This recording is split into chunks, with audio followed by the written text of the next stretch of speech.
fundamental encontrar el valor que tienen las multitudes en la historia, porque por lo general han sido relegadas a un papel secundario, poniendo por delante lo que hicieron los grandes hombres, las primeras personas, los héroes. Se trata entonces de darle complejidad a lo que produce la historia, a lo que produce los acontecimientos. Sin duda se trata de un conjunto de factores, y dentro de ese conjunto de factores las multitudes tienen un papel relevante.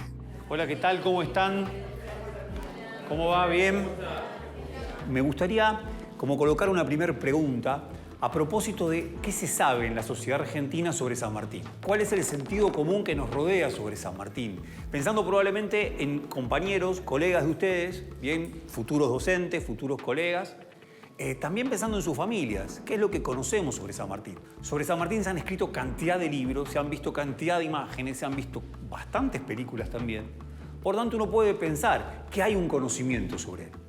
Vamos a querer centrarnos en un detalle, como si hiciéramos un zoom, ¿bien?, sobre un aspecto, una situación muy particular en la historia de San Martín que ha quedado relegada, olvidada.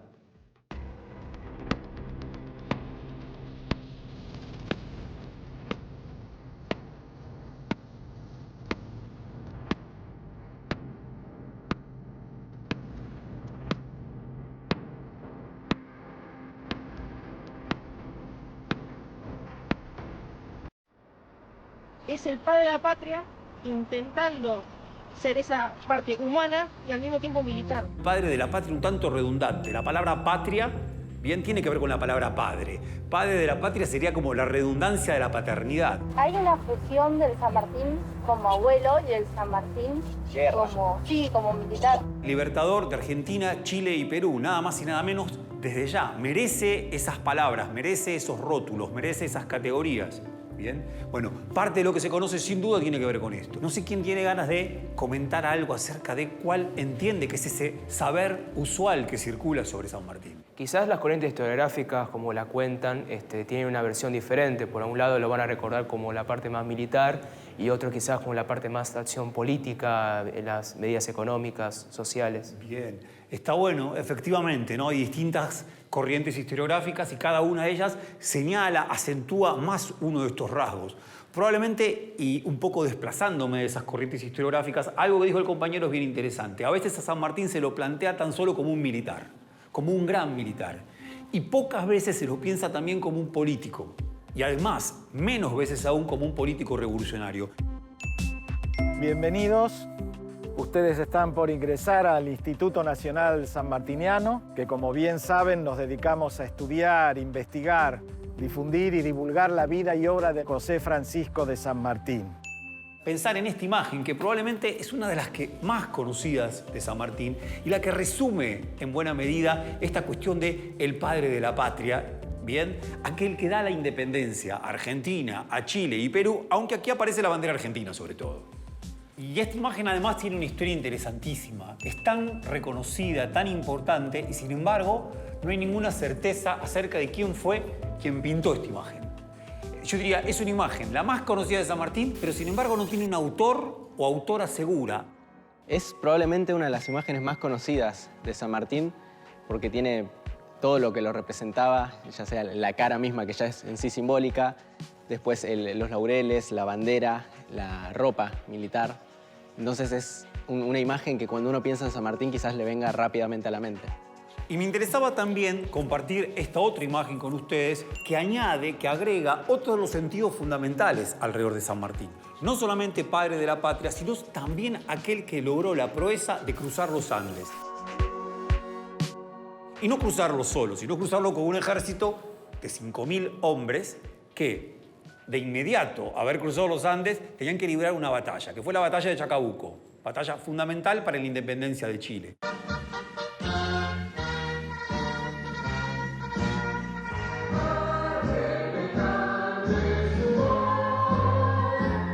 Esta es una réplica del sable de San Martín. La hizo Juan Carlos Pallarol cuando tuvo el sable verdadero de San Martín. Así que es muy importante porque ustedes están viendo con las mismas heridas y con las mismas marcas que tiene el original. El nombre técnico sería Shamshir, porque la hoja Es una hoja que se fraguaba en Damasco. La tecnología de la época y usada, en este caso, para liberar tanto, para hacer un momento crucial en la historia de nuestro continente. Es más, los trajo de Londres. Sí, sí. No, y de otro continente, dándole la libertad a otro continente. Sí, impresionante.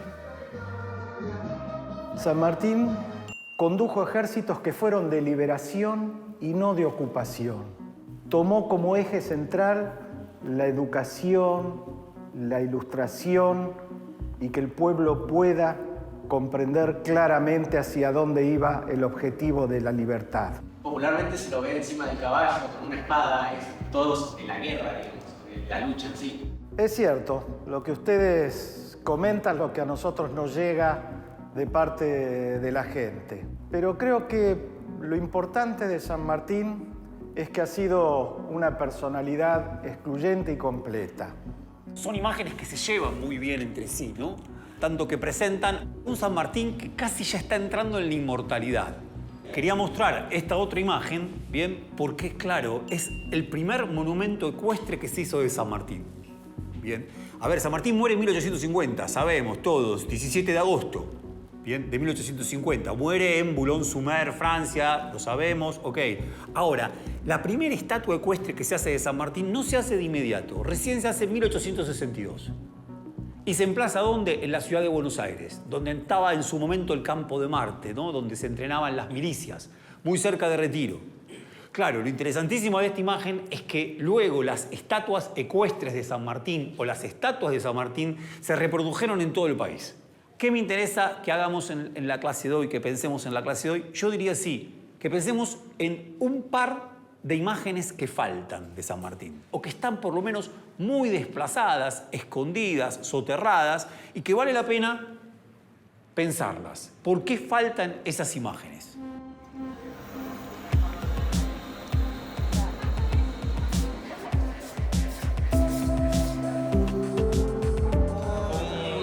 Lácatos, Popper, todo eso entra para el parcial la semana que viene. Imagínate esto, un lunes a las 8 de la mañana.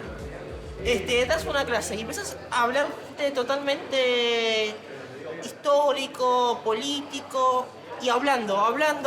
Se va a dormir. Se va a Se dormir. duerme. Tiene que ser algo que te diferencie del resto. Y que llame la atención a los chicos. Bueno, para que no ser justamente ese superhéroe, que no sea ese hombre de bronce, sino una persona humana, común y corriente. Carne y hueso. Quiero ir a pensar a propósito de las dos imágenes que faltan de San Martín. Para eso, en primer lugar, tenemos que ir a un texto, porque claro, interesante, no tenemos la imagen pictórica, bien, pero sí lo que tenemos es una imagen hecha de palabras. Uno de los libros principales que se escribe sobre San Martín lo escribe Bartolomé Mitre. Nada más y nada menos que Bartolomé Mitre, personaje muy polémico, con el que da ganas de discutir muchísimo. Bien, primer presidente, se suele decir, de la Organización Nacional de la Argentina. Bien, 1862, 1868. Luego de derrotar a Urquiza en una batalla complicadísima, que es la batalla de Pavón, y a la vez un gran historiador. ¿Qué cuenta Mitre? Me gustaría detenerme en este tema. Decíamos, San Martín cruza los Andes, bien, a mediados de enero de 1817. Todo el año 1815, 1816, como gobernador de Cuyo, San Martín está pensando en cruzar los Andes. Su gran objetivo, ¿qué es? Terminar con la amenaza realista sobre el Río de la Plata, bien, haciendo avanzar esa revolución sobre Chile y luego sobre Perú, que es el bastión principal que defienden los realistas. Miren qué cuenta entonces Mitre. Por favor, dice así. Desde 1814, el gobernador de Cuyo, o sea, San Martín, cultivaba relaciones amistosas con los indios pehuenches, dueños entonces de las faldas orientales de la cordillera al sur de Mendoza, a fin de asegurar por los pasos dominados por ellos el tránsito de sus agentes secretos de Chile y tenerlos de su parte en caso de invasión del enemigo. Wow, primer tema.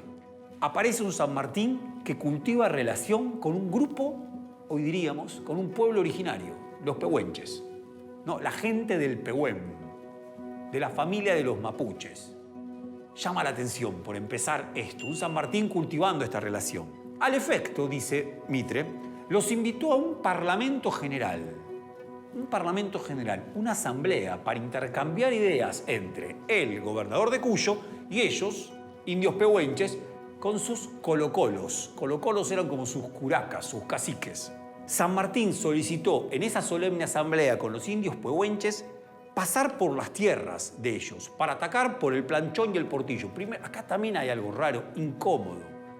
Este San Martín parece decir que efectivamente esas tierras eran de los indios, eran de los pueblos pehuenches.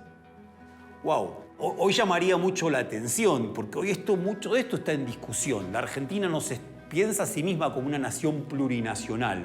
Y al mismo tiempo hay reclamos de esas tierras que sabemos que muchas veces saltan a la tapa de los diarios, porque traen cantidad de problemas. Acá, Mitre, San Martín están convencidos de que esas tierras hay que pedir permiso para pasar por ellas. Usted está diciendo que está en el libro, dice que se encontró con los pueblos originarios. Ahora, ¿hay imágenes de eso?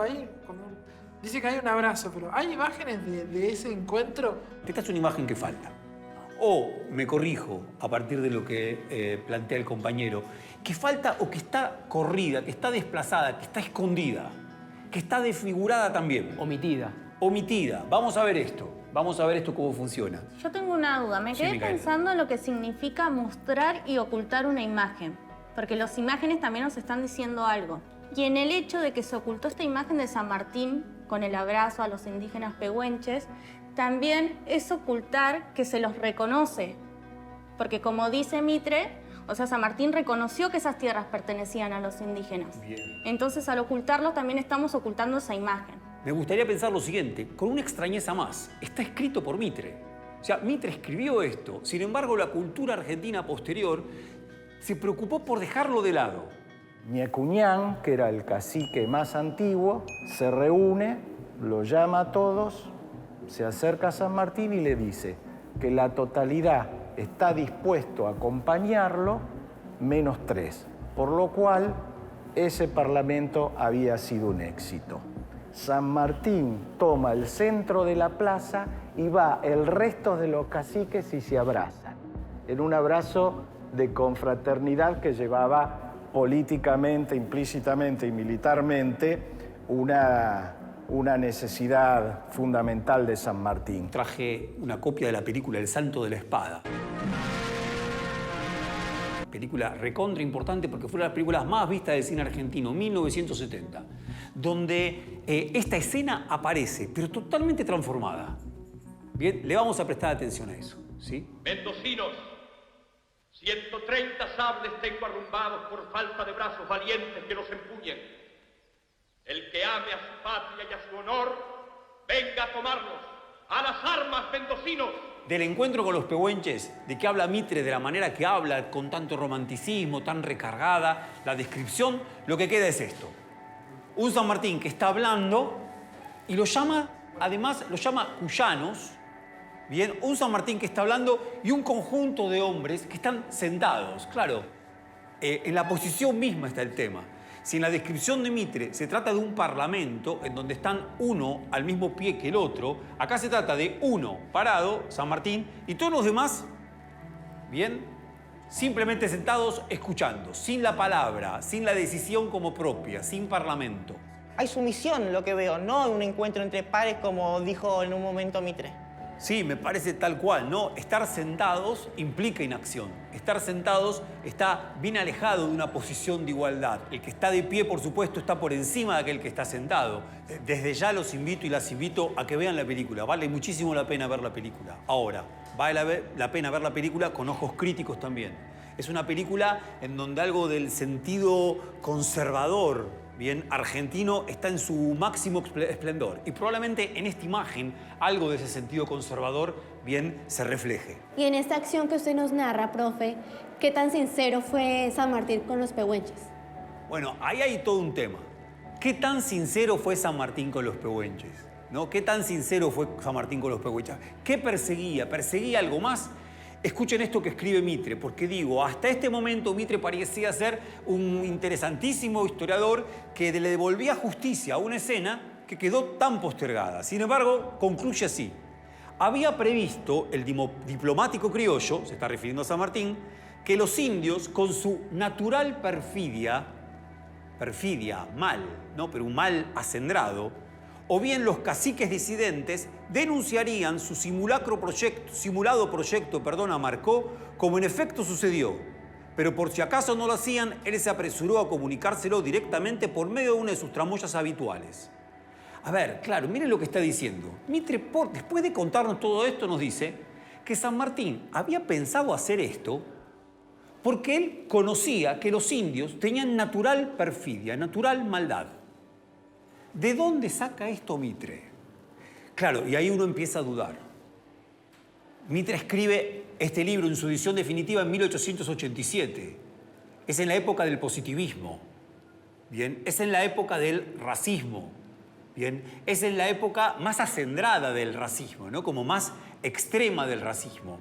También es un texto contiguo a la conquista del desierto. Profe, pienso un poquito con esta época que surge la formación del Estado Nacional y también la corriente de la historia oficial, es que cómo se ha hecho tanta omisión historiográfica hasta lo más mínimo que uno piensa, un billete de 100 pesos que muestra claramente la masacre del desierto, justamente, que hizo Roca. El billete de 100 pesos, que aparte eran $100, tenía a Roca de un lado y del otro lado un cuadro que tiene un nombre muy largo: Ocupación militar del Río Negro por el Ejército Nacional el 25 de mayo de 1879, que habla de la llegada del Ejército Nacional al Río Negro. Abajito, sin embargo, el título corto: La conquista del desierto.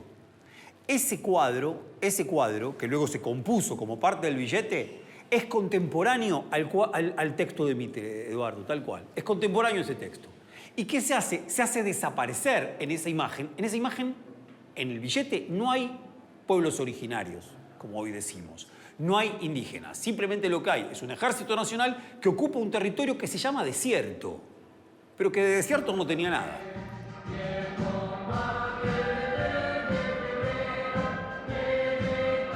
En el instituto, ¿hay ilustraciones sobre el encuentro de San Martín con los pueblos originarios? Sí, los hay. Nosotros tenemos la Pinacoteca, que es una publicación que hemos hecho, reuniendo prácticamente todas las imágenes que hay de San Martín. De todas maneras, debo decirte que lamentablemente este tipo de encuentros y de situaciones fueron muy invisibilizadas. Yo tengo en mente hacer una línea de tiempo. Utilicé una aplicación con Pautum.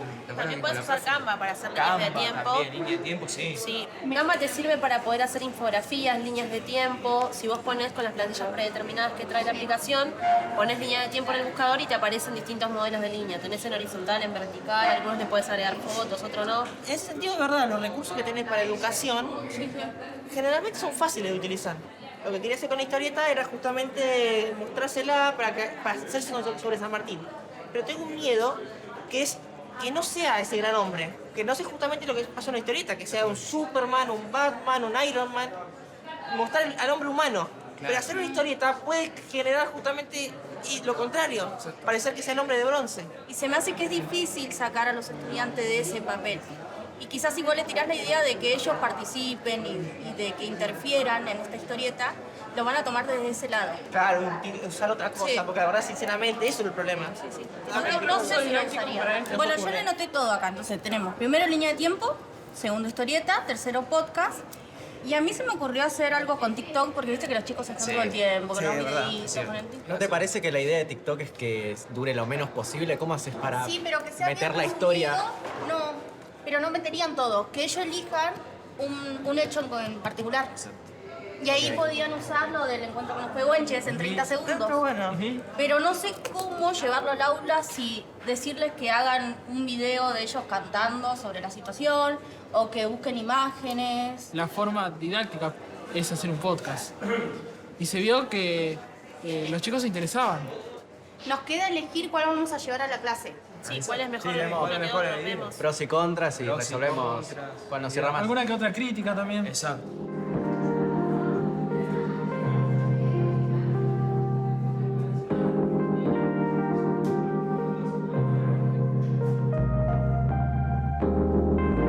Bien, vamos a ver entonces ahora la línea de tiempo que ustedes trajeron, bien, en donde aparecen las fechas principales de la vida de San Martín, y entre otras cosas para ubicar este encuentro con los pehuenches en esa línea de tiempo. ¿Sí? Entonces nos disponemos a ver eso, ¿vale? Les compartimos que hicimos esta diapositiva en Canva, además de ser una herramienta muy práctica porque pues la usamos en el celular y el computador. Y pensar que también es una herramienta digital que nos va a servir de mucha ayuda para la formación docente y también para las instituciones educativas en donde estemos. Como estrategias para mostrar imágenes, ilustraciones, para captar el interés, la motivación hacia nuestros estudiantes. Lo que tenemos acá es una periodización sobre la historia de San Martín. Bueno, obviamente que nace en Yapeyú en 1778. Obviamente que la familia de San Martín y también en su formación es también de la cúpula más tradicional. También en España va a tener su formación militar.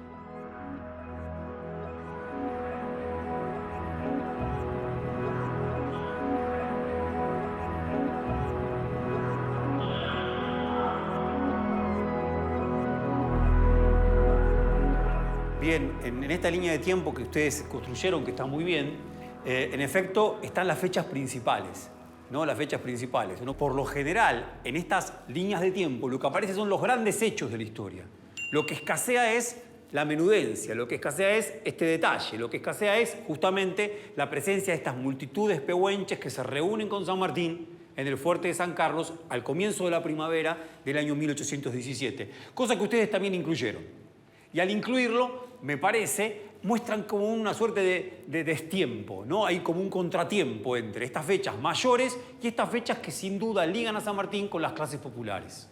Para en un punto poner un pequeño cierre provisorio, porque estos temas generalmente se siguen desarrollando, me interesaba lo siguiente. En efecto, existe una imagen.